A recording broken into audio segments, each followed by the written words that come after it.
Welcome to Grow Fast, Grow Smart, the PI Playbook by Xcelerator, the podcast exclusively designed to help personal injury law firms reach their full potential and serve their clients better. Today's episode is hosted by Micki Love, president of CJ Advertising and co-founder of Xcelerator Law Firm Consultants. Hey guys, Micki Love coming to you today with another episode of our podcast here on helping law firms to grow. And so today I'm super excited to introduce one of my longtime friends, Todd Franklin, to everyone. A lot of you out there in the legal industry already know him, but if you don't, you're going to really enjoy what we have to talk to you about today. So Todd, tell us a little bit about yourself and what you've been doing these last few years that we haven't been catching up as much through COVID. Yeah, sure. Absolutely. I appreciate it, Micki. Thank you for having me. It's super exciting to be here. Talk a little bit about some of the things we've got going on, share that with you, share that with the audience. And, it's interesting. The past few years with the pandemic, right? Everybody's familiar with that. We shifted to a work from home environment. And I know that that is a bone of contention for a lot of law firms and feeling disconnected from the work that you do. One of the fortunate things that benefited, I think, our company massive is that we're a real solid workflow focused company. And we had a talent pool being in Michigan that was limited to Michigan. And then all of a sudden we had this opportunity to start pulling talent from different states. And we saw the opportunity grow beyond measure. And so we've been really able to tap into former law firm employees, former competitors' employees who may no longer want to be in that situation and looking for an opportunity to still be within the legal world, but at the same time doing things maybe a little bit differently. And so we've really grown quite a bit over the past few years, not only in the number of employees, but number of files and some of that exposure, which is kind of what led me here today to talk with you a little bit, catch up and talk about some of the benefits that we've been able to provide to law firms and those kinds of things. Well, I am super familiar with a lot of the products that you have helped create over the years. You've been involved in several groundbreaking personal injury type companies that have really helped law firms to be able to manage some of those leading indicators that help manage cash flow, help expedite the client settlements on the back end. But today I wanted to talk to you a lot about Massive. So can you tell the audience who may or may not know a little bit about Massive and what it is that you guys are doing for the PI world these days? Yeah, absolutely. Thank you. So I've been in the legal industry for a while, and I spent a lot of time in law firms seeing things going on and seeing the interaction between employees and management and just the work itself and the sheer amount of work and the workload that law firms have to handle. And some of that translated into frustrations that I would see.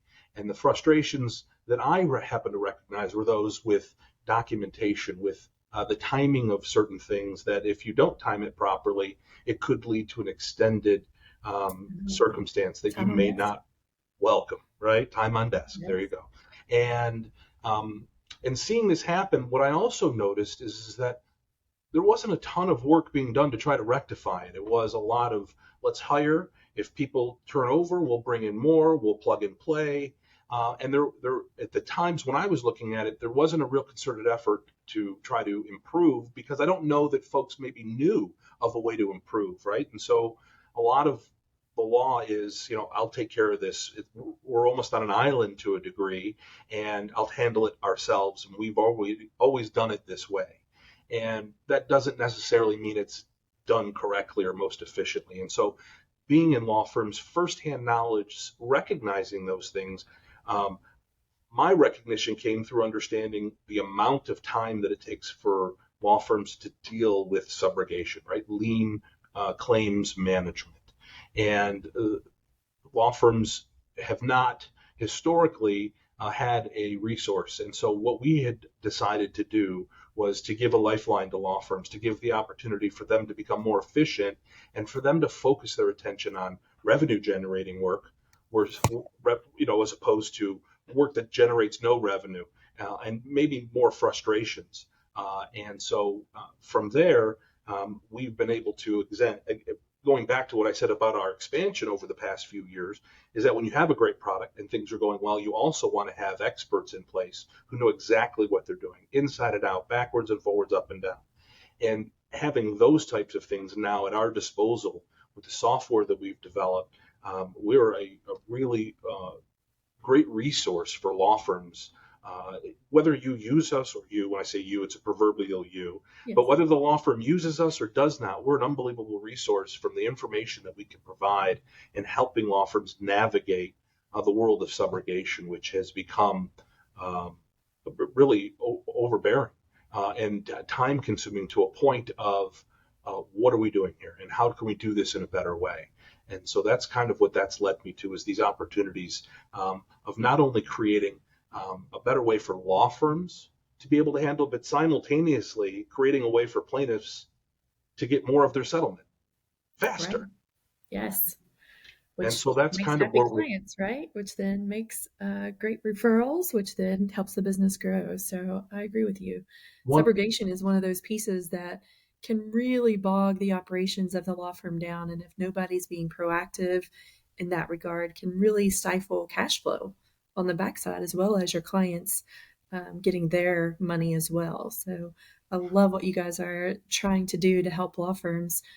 I have some questions for you that I was thinking of when I knew we were leading into this conversation, because I get the opportunity to visit with a lot of law firms around the country, and one of the things that we are always asked to do is, like, how do we project our cash flow, right? So projecting cash flow is a huge thing, and one of those pieces that we have to look at is the time on desk. Like, how long does it take for you to move a case through your pipeline?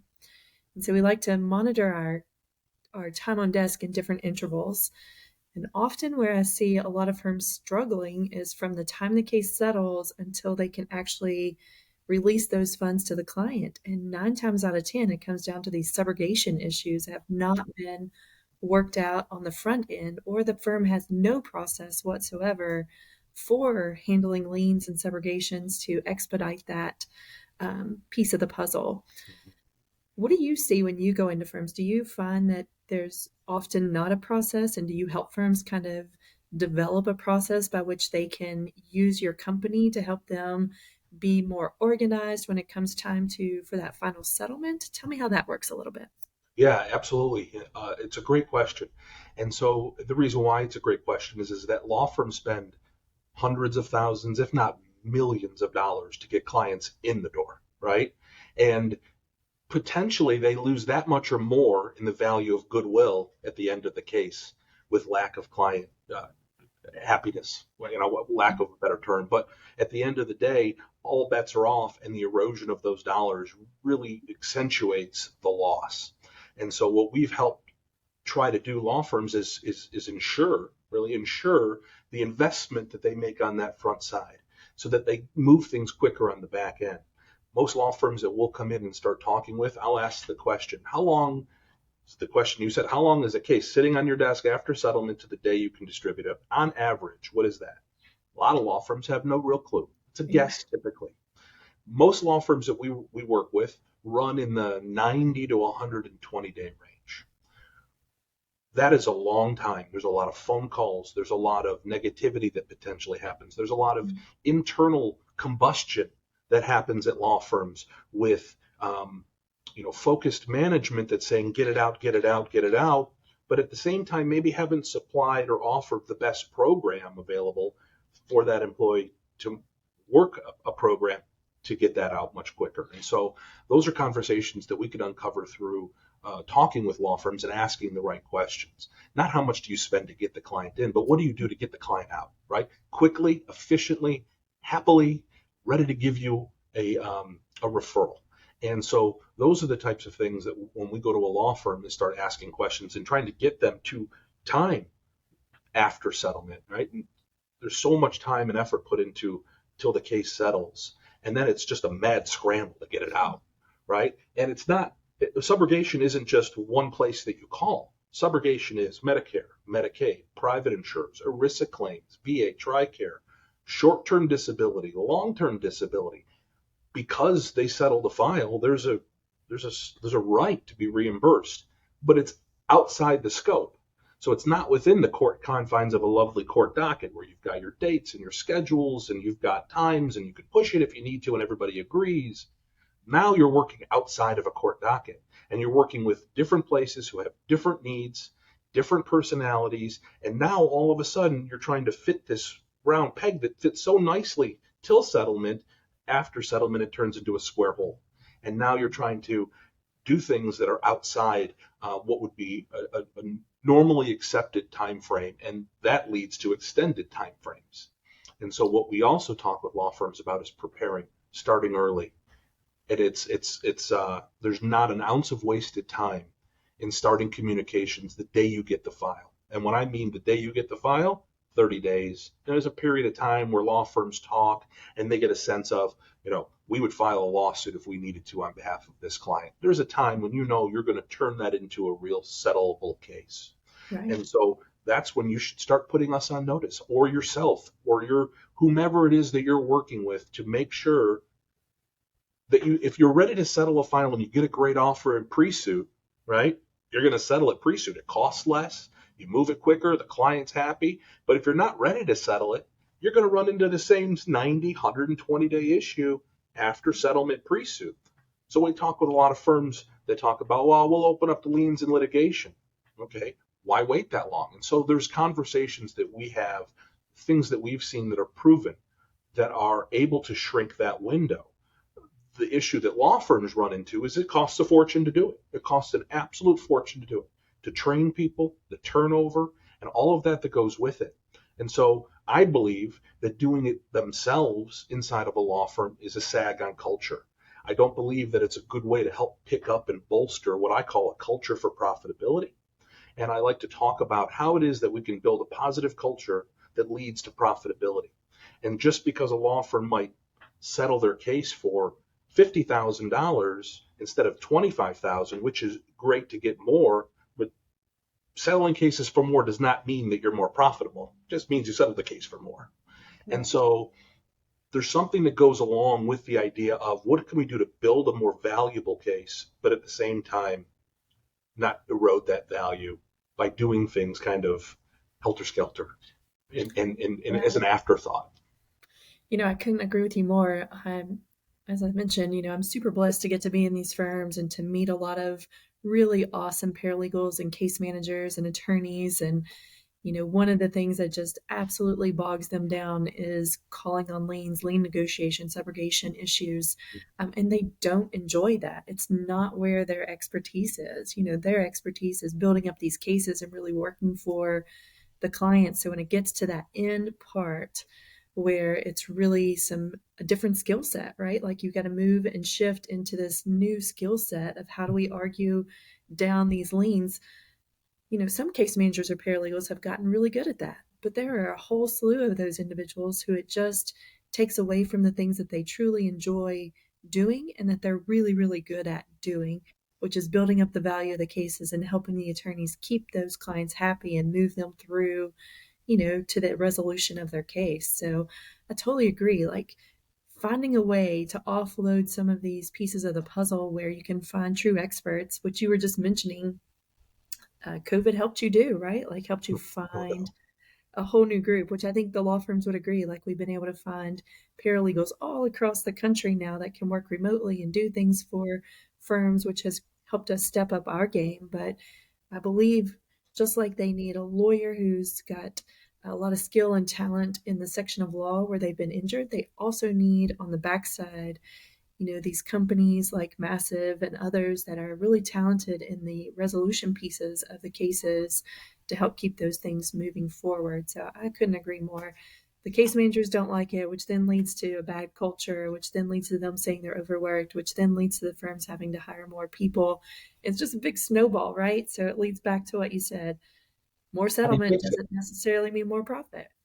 One of the things I talk to law firms, I'm beginning to talk to law firms a little bit about is looking at the work that you actually have and what work that we do is profitable and what work that we do is not profitable and will never be profitable, and set buckets of those, right? What's profitable, right? Writing a demand, that's profitable time, that's profitable work. Talking with the client, the plaintiff, that's very profitable, right? Talking with them, carrying them along. There's a multitude of other things that a law firm can do, responding to who knows what, right?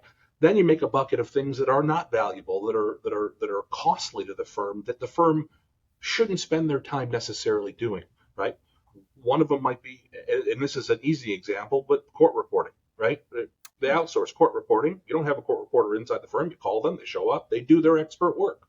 A lot of firms have turned to outsourcing medical record retrieval.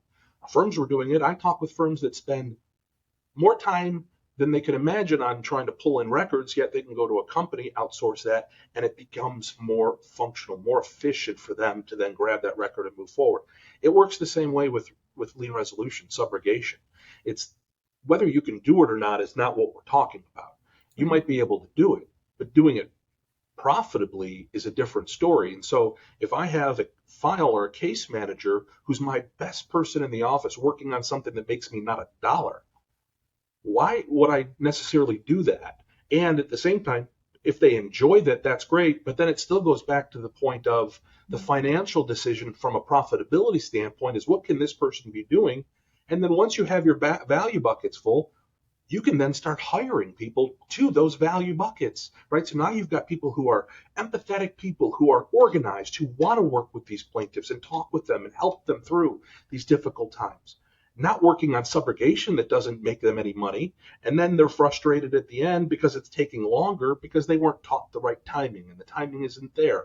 Or does the law firm actually properly negotiate the liens down to the fullest amount that they possibly can? Or did they just do well enough because we're at 85 days and we got to get the money out, versus the starting early and doing the types of things that allow the firm to lift itself up, right, and protect the law firm from themselves almost to a point of wanting to overwork the file, really, and that is something that we talk a lot about with law firms, and trying to point out how can you do things differently, bringing ideas, these value bucket ideas of things that don't make you money versus do make you money, and why are we spending. Lien claims management takes 20% of a law firm's time. 20%. 6 to 8 hours every single week of every single employee who touches a case after settlement, the firm makes not a dollar on. Yet, it's difficult to get them to outsource that because they do it themselves. You could push back, well, we don't want to charge a fee to the client, when in fact that our fee is, let's say, $295 as a minimum. That might be in the best interest of the law firm to pay that minimum fee, to not have to deal with that. It could make them more profitable at just that small cost. And those are the types of things that we talk with law firms about and are able to answer questions that law firms pose to us with regard to the value statement of what we bring. And then you reflect back on, our average firm has every lien closed with regard to subrogation, unless there's a dispute or a waiver or something going on that is going to elongate it, within 32 days. Oh my gosh. 32. Yeah. 32 days.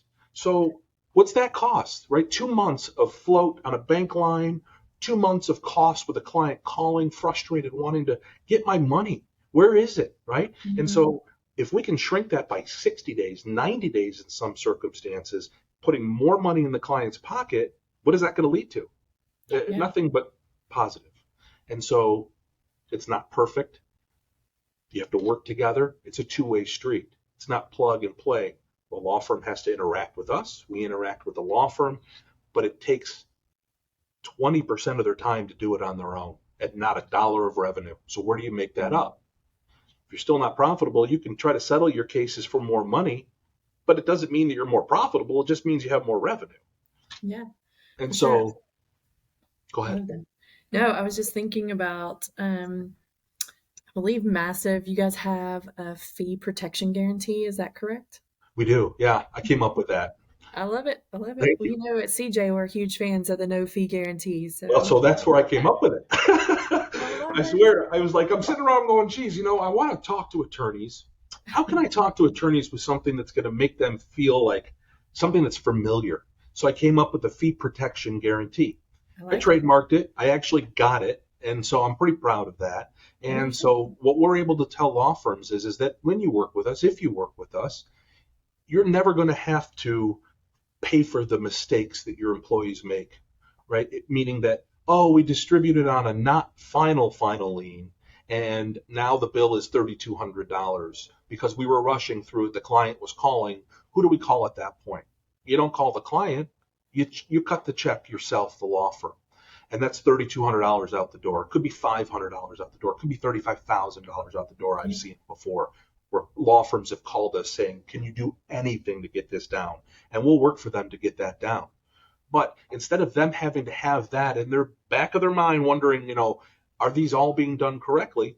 I decided to come up with a fee protection guarantee within that. If you're working with our company and you do not circumvent the work that we do and work with us, if there's a mistake made, I'll pay it.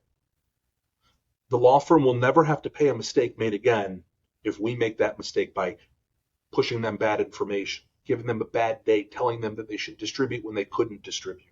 Nice. All those types of things. So now, and there's no cost in that, right? So now what I've just given to a law firm is a free insurance policy against that loss. And so we don't make those errors. We stand between that error, the law firm, and the plaintiff to make sure by starting early, you don't have to make those kinds of decisions. You don't have to take those risks. And at the same time, it's free insurance against any kind of loss that the law firm could potentially end up having to endure. So that's our fee protection guarantee. Well, I like it. I love it. And that's in our agreement too. So it's actually in writing. We put it in our engagement agreement proposals with the law firms that we work with or choose to work with us. I know we just have a few minutes left, Todd, so I wanted to just ask you, is there anything that we haven't told the law firms today that they really should consider if they're thinking about how to manage some of this back-end cash flow for profitable, as you said, into our money-making buckets versus our non-money-making buckets? Anything that you want to leave them with today that they should consider? So a couple things. One is law firm workload is insane. Yes. And there is a better way. And we've helped law firms construct a better way, whether it's through just conversation and them going on their own and moving forward with some of the thought processes that we come up with together. But I also would encourage folks to think to themselves, why wouldn't I at least reach out and see if it's feasible for this to work itself out and look at it in a real serious way in helping improve culture within the law firm, which is a big topic for law firms, and improve profitability. There is a way to shrink that window between settlement and disbursement. I don't care how efficient the law firm is. They could be at 45 days. They could be at 32 days. But there's a significant cost for a law firm to be at that number. And is it worth the training, the understanding, the turnover, the lack of profit, or where you have to make it up if you're spending $400,000 or $200,000 a year on something that you receive not a dollar back? Right. And so what I would say to a law firm is that if you're struggling with that period of time and trying to grasp how to shrink that window, start early, do those types of things, put folks on notice early, pre-suit, even if it moves into litigation. That's really the biggest thing. The other piece is that, dealing with Medicare is, or any subrogating company that you'd be talking with, is outside an everyday scope. So knowing that we have special contacts, right, at Medicare, knowing the interplay between the contractors that collect for Medicare, between the BCRC and the CRC, and who does what with who and why, erroneous files being opened up, bad dates of loss that aren't jiving, things that the law firm can do to try to avoid those things. I have tips, tricks, and things that I can recommend and would be happy to recommend as part of what they can do to combat that lag. And there's so much that goes really into it. We have an online transparent portal that allows you to have access to your files and those types of things. So this is not a plug, play, forget about it. This is a really interactive platform that allows folks to see things in front of them. Get it out of the forest so you can see it a little bit better, because when you're in the forest with it, it's very difficult to dissect and see what it is.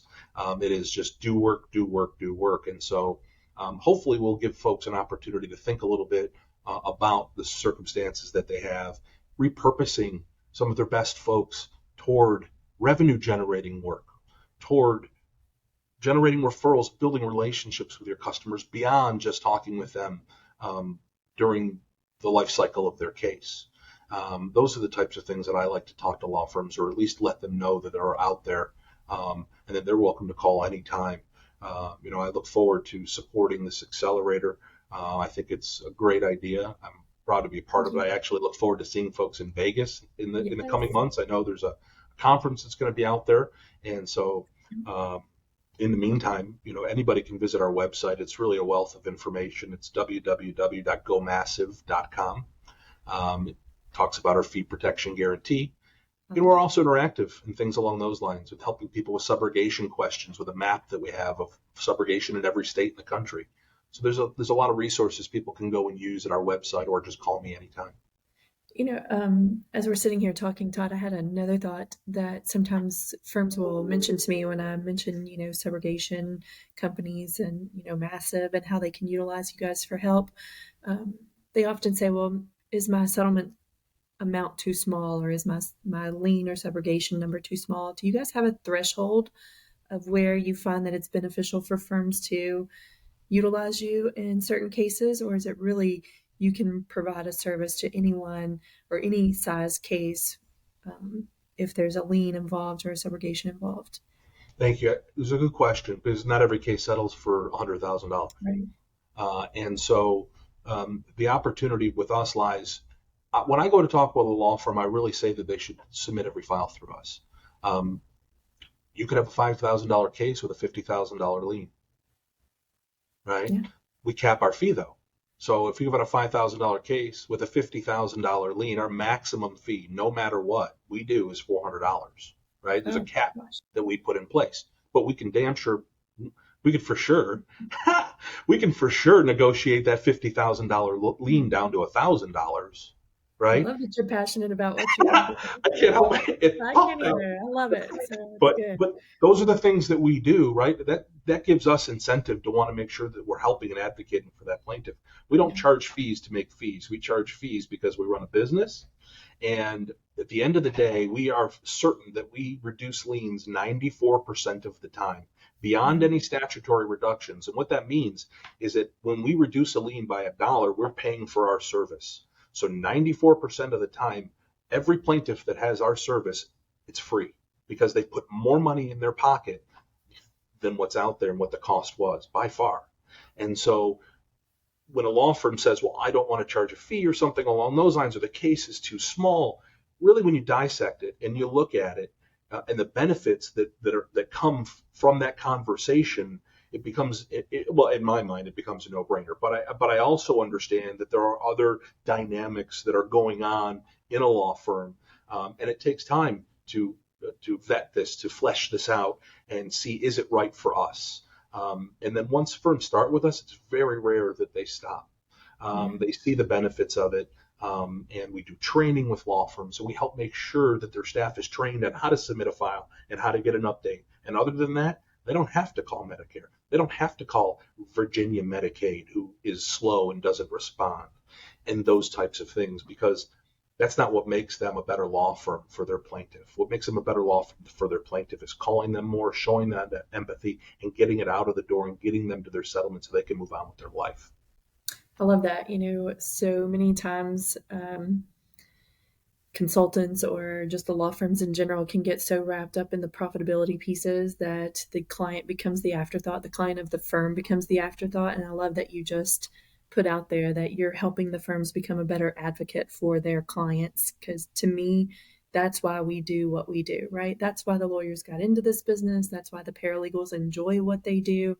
So anytime you can elevate that client's life in any way, or their experience with that law firm, I think it just revolutionizes the personal injury plaintiff practice and kind of takes some of that stigma that could surround the practice itself out.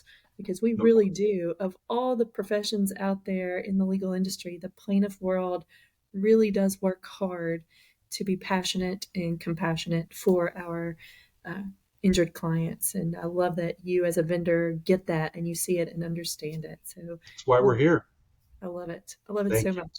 Thank Todd, you. it's been so wonderful talking to you today. And before I let you go, here Yeah. at Xcelerator, we always like to talk about grow fast and grow smart. And we believe that growing smart encompasses reading books.